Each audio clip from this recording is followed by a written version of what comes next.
everybody, welcome back to another episode of BS for Build. In this episode, we're putting everything on the RX7. We got new wheels and tires, we got a front splitter, we got rear diffuser, we got engine modifications. We got all sorts of great stuff, and it's all coming at you in this episode. Stay tuned.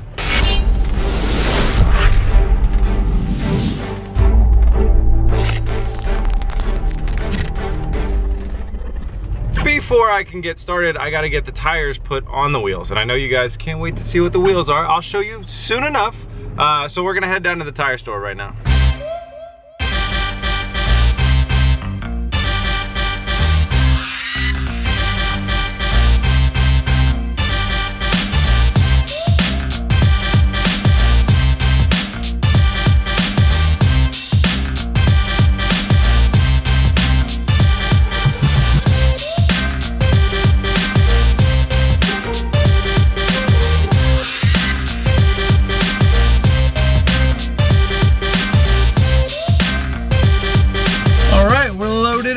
Let's get to the shop.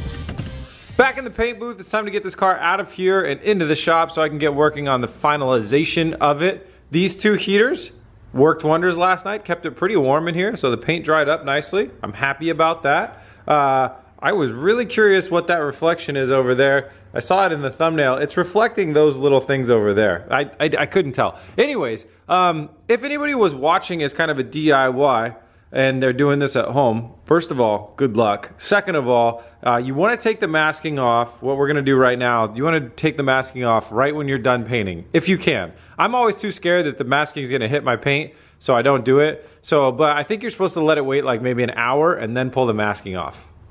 I let it wait like 12 hours, and now we're pulling the masking off. But hey, to each their own. Let's get it unmasked.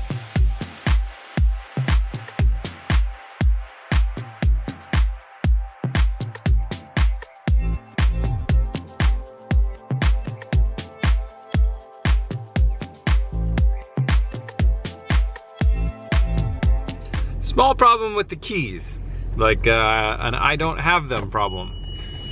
20-minute drive home, 20 minutes back, and I'll have the keys. There's a tree behind me. I'm back and I found the key. Let's get this car in the shop.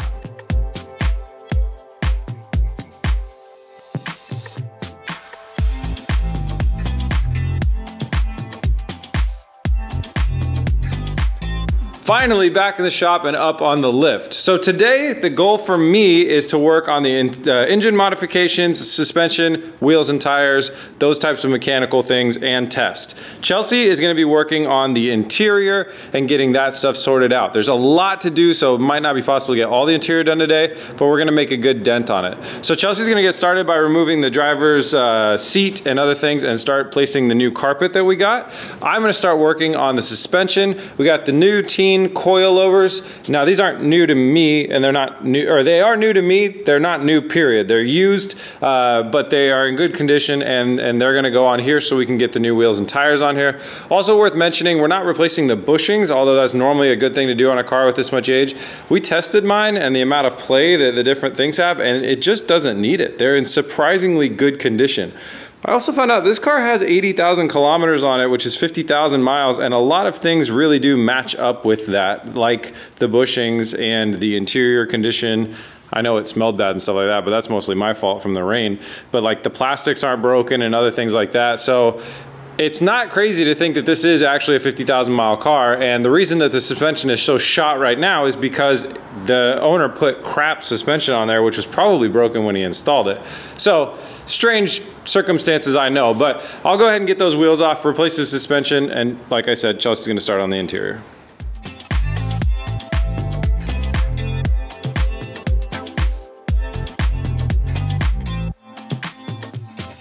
The carpet looks interesting. We're definitely gonna have the driver's side kind of footrest-y thing on the wrong side. This is the same carpet I believe that TJ got. It looks very similar. I'm not seeing pre-cut holes for the seat, which is a letdown, but we'll see how it fits. I'm gonna wait to critically judge it more negatively later once it's in the car. Chelsea's gonna, what are you doing? Shop vacuum? Yeah. Yeah, Chelsea's gonna shop back that out. And I wanted to just show you guys real quick how this is done. If you're doing coilovers on a RX7, the fastest way, save those for later, and then come in here and there is 14 mils on the upper A-arm, right there and right there. And you pop both of those out so the A-arm can slide out, the whole knuckle can kind of angle out and drop down and give you your coilover out like that. Should be a pretty quick install process. Remember what this A-arm looks like, because I'm gonna talk about it in a second when you guys are mad at me.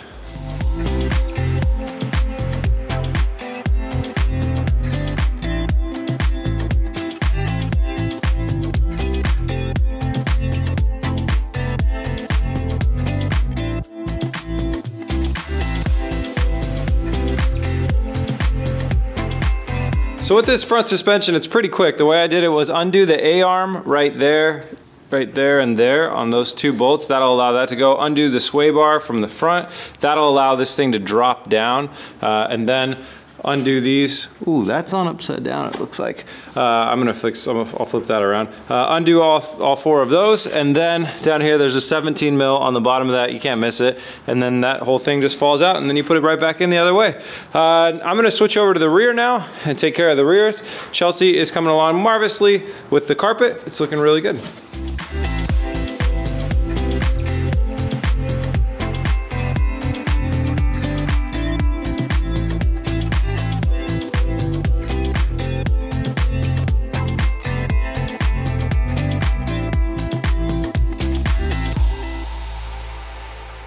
Suspension is complete. So on the rear, sorry this is a little dark, on the rear you go ahead and take the sway bar off by the 17mm nut down here. That'll let this, well, and then there's two 12s on the sway bar bracket. Drop the sway bar out of the way, and then that, when the sway bar falls out, that'll free up the strut, or is that a shock? Whatever it is. And then from the top there's three and the one center one. It's pretty easy. Then it falls out and the new one goes back in. It's pretty simple. Now let's go get our wheels and tires and spacers.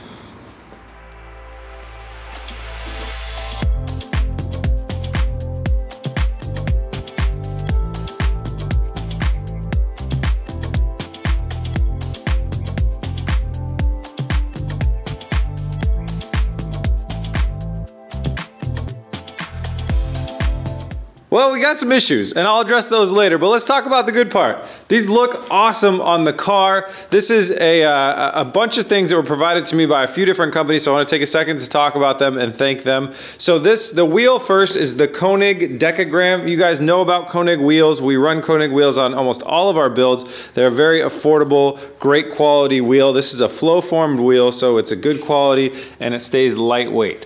They have these in multiple colors as well. It's a 10.5 on the rear and a 9.5 in the front, running close to a zero offset, but not quite zero offset.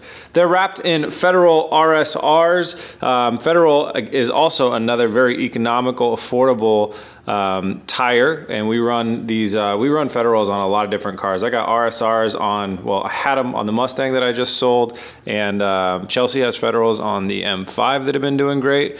And yeah, I really always liked Fareoh tires. And the tires were provided to us by KX Wheels, and KX Wheels is a company out in British Columbia, actually, BC, Canada. And they watched the show and they're like, hey man, let's hook up some tires. So first of all, Koenig, huge thanks to them. If you guys are interested in a good set of wheels, check out Koenig's website. Link is in the description. Second of all, KX Wheels, thank you so much for hooking us up with tires. And a link will be in the description for their place too. They're out in Canada. They ship all the way across Canada. They'll probably ship to the United States if you beg them to. They are a dealer of multiple different lines of wheels, including Koenig wheels. So they can sell you some Koenig wheels, and they also do tires as well, as you see here. So huge thanks to those guys. Now let's talk about the glaring issues. The ride height is crazy high. These coilovers might not even be considered coilovers. I'm not really sure. Normally on a coilover, you can take the actual like shock part, twist it, and it will screw and compress itself up. These don't have that. All they have is an adjuster for the spring. So they're like adjustable spring coilers. So I can't really lower the ride height. The other issue, the reason that the side skirt is on the ground, is that these things, when the car is up and it's loose, the wheel hangs so far down that it would rip the body kit off. So if we got an emergency, say we're on the side of the road and we had to jack up the car, goodbye side skirt. So I can't have that. So I got to get some different coilovers, and I have to get them tomorrow, which is going to be interesting. On the rear, we're running a 2.5 inch spacer, which I know is a little sketchy, but it gives me a really, really nice look. Now we've ran 2 inch spacers on many builds. What's another 1/2 inch? Oh well. On the front, we're running a 2 inch spacer, and it's actually coming out a little bit too much. So I'm gonna look around. I think I have some smaller spacers that I can dig up, but also another option is on this other side, we're just running no spacer at all, and it doesn't look too bad. It's not nearly as aggressive, but it's really not that bad. Once you lower that down a little bit, it'll give you that nice turning radius and other things like that. Why I said to take a look at that A-arm down there is because basically if you do a really, really wide wheel setup and you want to keep your scrub radius and everything else the same, so spacers really throw off your scrub radius. That's one really bad thing about them, and your steering geometry, a lot of it. If you do a really wide wheel, that also screws it up. If you don't want to do either of those things, you have to modify those A-arms. So that's a thing that other people do, but I definitely, with the short time frame of this build and everything else like that, did not have enough time to do that. So that's I don't know why I really dug into that too much, but that's one thing that can be done if you don't want to run wheel spacers and you want to keep your geometry and everything correct. But we're just going to use wheel spacers. This is not a track car, so a little bit of scrub radius, scrub, doesn't matter. Over here, Chelsea's got the carpet in the car most of the way. It's almost done, and she's wiring in our new car stereo. I went ahead and just, since we didn't have, the head unit there was broken, I just went and bought a cheap Pioneer head unit. It's not too spendy, but it's got Bluetooth and it's got a phone charger and some other nice things in it that I wanted for the drive. So Chelsea's wiring up a little DIY harness that will allow us to plug and unplug the stereo. So the interior is coming along great. Exteriorly, having some trouble. So given that the suspension is basically, I'm stuck at this point on the wheels and tires, I really wanted to show you guys them. So hey, that's what they look like. Tomorrow I'll get new coilovers one way or another. I'll find some. It's gonna be a Sunday, it'll be interesting. But for now, let's move on to under the hood and start working on some things under here. I promised engine mods, so let's do engine mods. Boxes from CX Racing. There's 2 of them in here. I gotta go find the other one. Let's open them up and see what they gave us.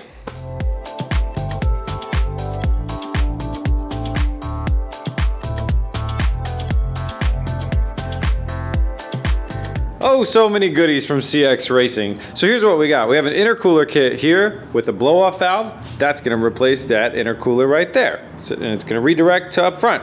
It's gonna look really sexy too. We got a cold air intake box over there. That plugs into all those jammies and lives right about there. And underneath that will live our solid aluminum radiator. Well, it's not solid. Obviously, there's holes for the water to go through, but you know what I mean. It's made out of 100% aluminum.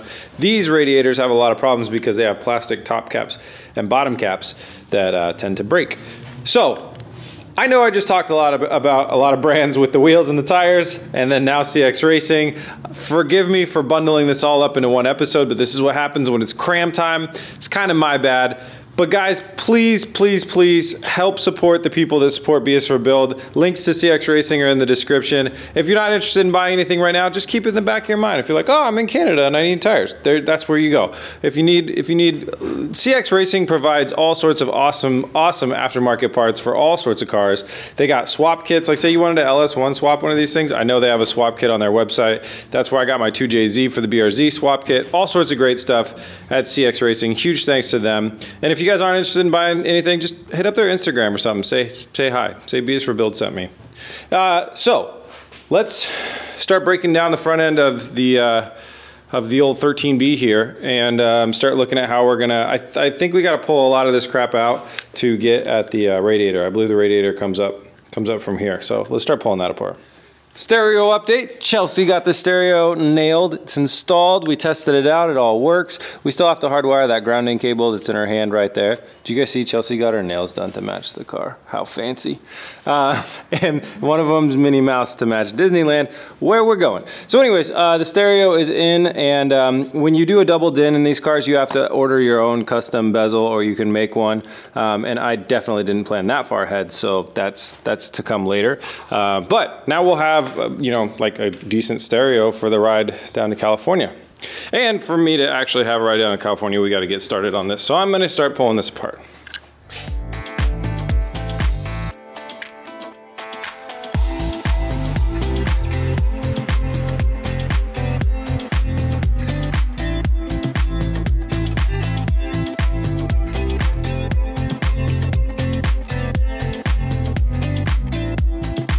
Got the intercooler off, the air ducting out of there, the AC condenser thingy. What are those called? Compressor tank? I don't know, whatever. That's out of the way, and the fuse box out of the way. Next thing I'm gonna need to do is go ahead and drain the radiator and remove the fans. I have a feeling my secondary fan's not gonna do much without any bleeds.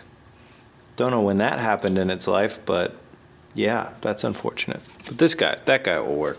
So yeah, let's go ahead and get everything out, and then we could just start by replacing everything from the bottom up with the new radiator coming in.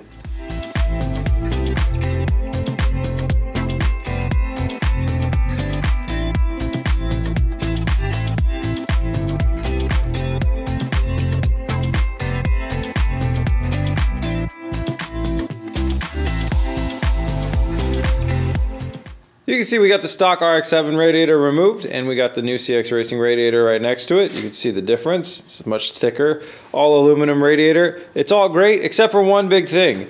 Down here on the bottom of this radiator we have a nipple, and on this one there is no nipple. This is just a mounting hole to screw something into.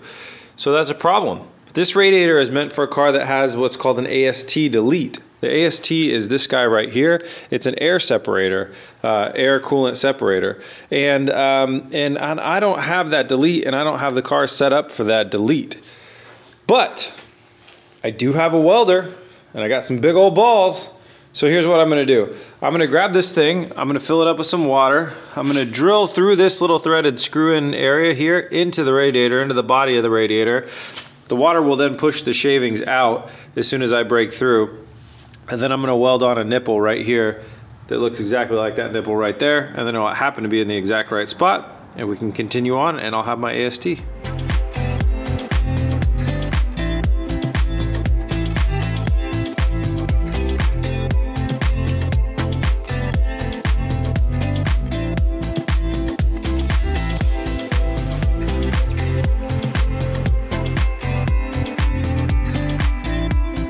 Well, it's not showroom quality, but it is definitely watertight, and I'm really proud of that.